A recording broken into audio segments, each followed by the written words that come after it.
What's up, guys? It's your boy Darkskin, and today I'm going to be telling you guys, well, basically doing a guild boss guide for this week because, last week we got a new boss, and I didn't want to do the guide until Derieri came out, but Derieri isn't even the best character for it, debatably.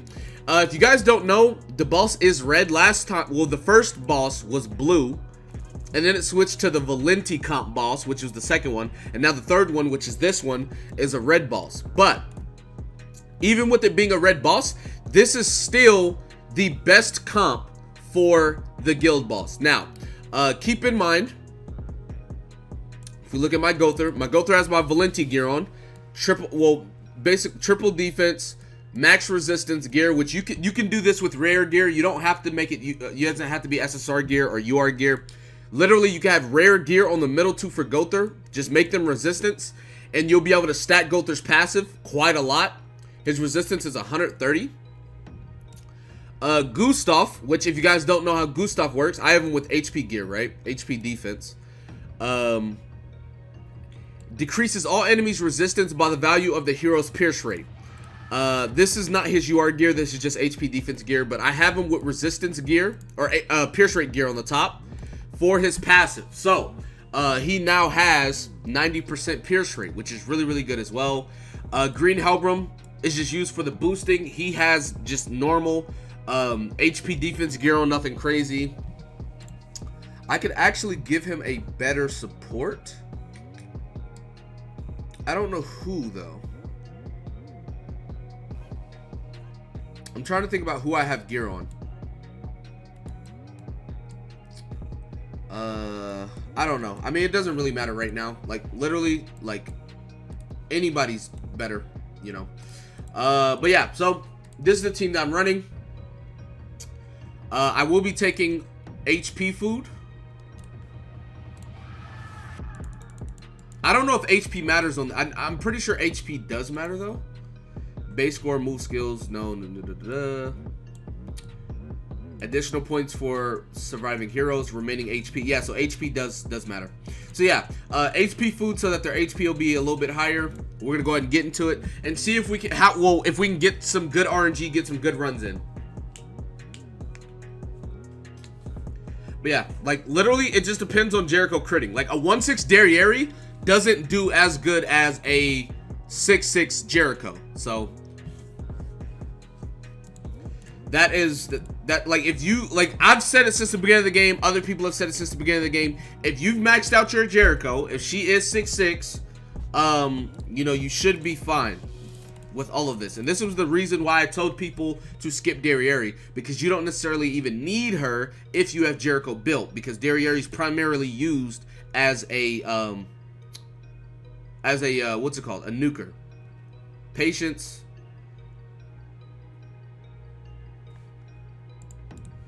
Okay, we're gonna do that, and hopefully we get a fusion card. Derieri might just kill here. Yeah, okay, well, we just got super unlucky on the cards. Derieri does too much damage. We're gonna go ahead and go back into it.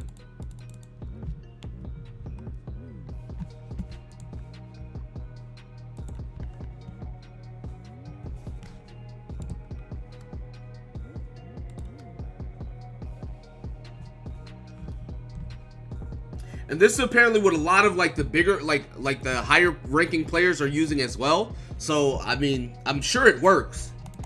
You know, like even though you have type disadvantage, that doesn't really matter. Like, how many times has Escanor killed how many times has Green Escanor killed a red unit? How many times has Red Escanor killed a blue unit? Like, type disadvantage doesn't matter near as much as a lot of people think in this game. So, do that, and then do that. It just sucks because the easy boss has next to no HP. So like, okay, that's really good for us. Patience as well.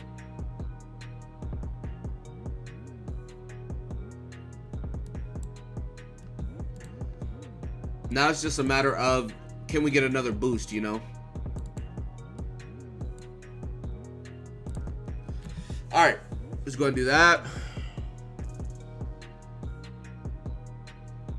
Okay, we don't get another boost, but we do get a couple of rank ups. So that's perfectly fine as well. So we're gonna go ahead and do this. Move, use that, do that, and then do that as well.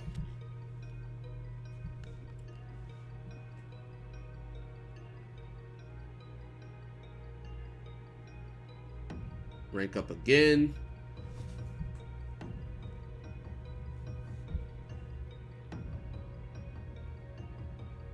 He gets ulted, which is fine. Patience. So yeah, if we look at Gother's passive is 3 stacked. So I'm getting 30% to attack. We're gonna do boom, which is gonna give me 30% to everything. Pierce rate, crit chance, crit damage, all of that. Boom, boom, and boom. Now, if we crit, we're good. If we crit, we're good. Jericho, please crit. 1.9 million.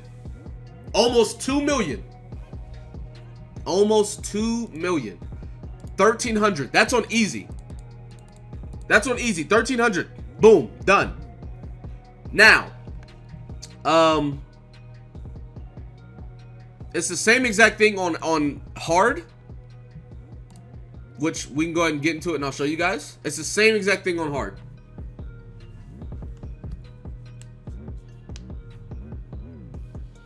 Hopefully we don't get cucked by RNG.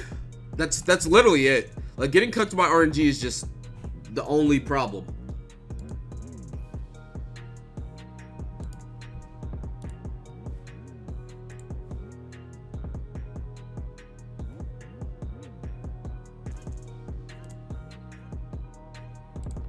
Boom, boom. That right there. That right there. If we get really good RNG, we're chilling.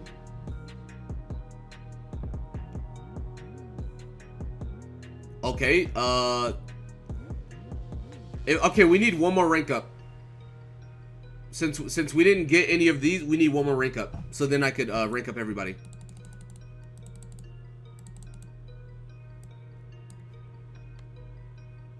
Okay, Gother has ult.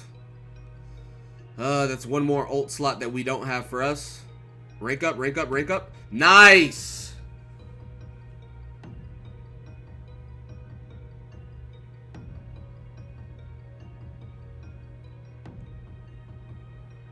Okay, we do this, use that, and then do that. Alright, so now we just need no one to die, which no one should die, I'm pretty sure. We're all chilling. Who does he ult, though? Patience. Don't ult Gother. Oh, it ults everyone. Okay, never mind. Well, that's just how it is. I mean, it's fine.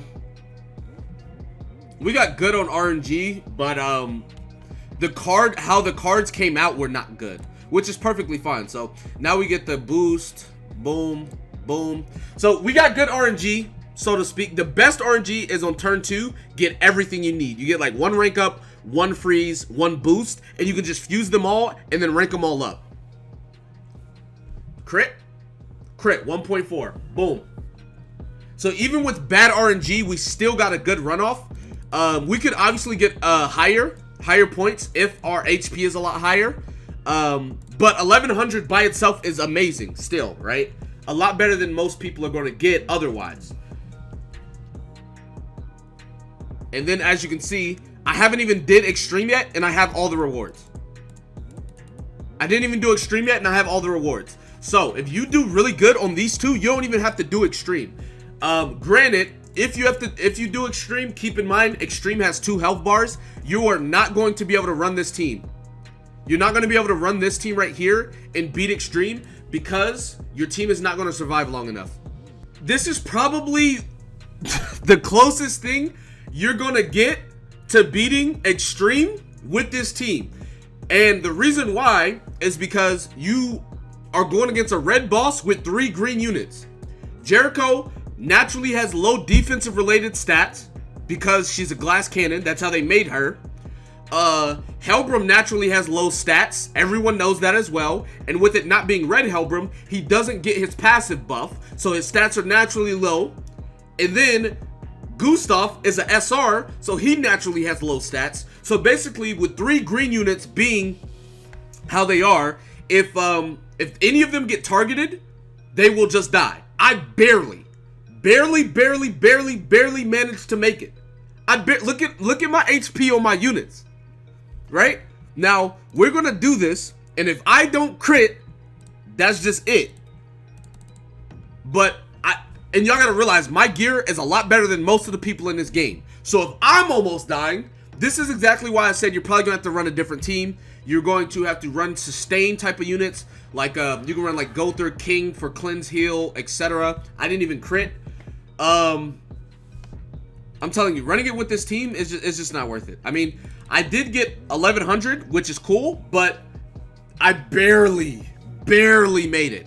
So trust me when I tell you that it's probably better for you to just run another team as far as extreme. So yeah, Jericho needs to ramp up in nuke. Gother, obviously there for support and stuff like that. And then these two, like, no one's gonna be able to kill the first health bar unless you rush Jericho ult twice. But rushing her ult twice while having freezes and buffs, it's just not going to work out for extreme. So for extreme, you're probably going to have to run a different team that's able to just clear the mission. I'd obviously suggest taking Gother. You can take units. You can take Derieri if you have her. Derieri is probably a lot better for extreme simply because the longevity of it. She's going to be getting cards. She's going to be able to ramp up her damage and eventually be able to just, you know, kill the boss with cards instead of her ult. But yeah, so that's going to be pretty much the guide. As a free-to-play player, your goal isn't to get a high score on extreme. You just want to do normal and hard as good as possible, because if you are free-to-play or don't spend as much, your gear's not going to be super amazing, so you're not going to be able to sustain the damage needed to sustain to survive in extreme without taking different units besides like a nuking comp. So there you guys go. There you guys have it. That's going to be it for this video. Be sure to give it a like, subscribe to the channel if you're new, comment down below, tell me what you guys think in the comment section below. With that being said, I'll see you guys next time. Peace.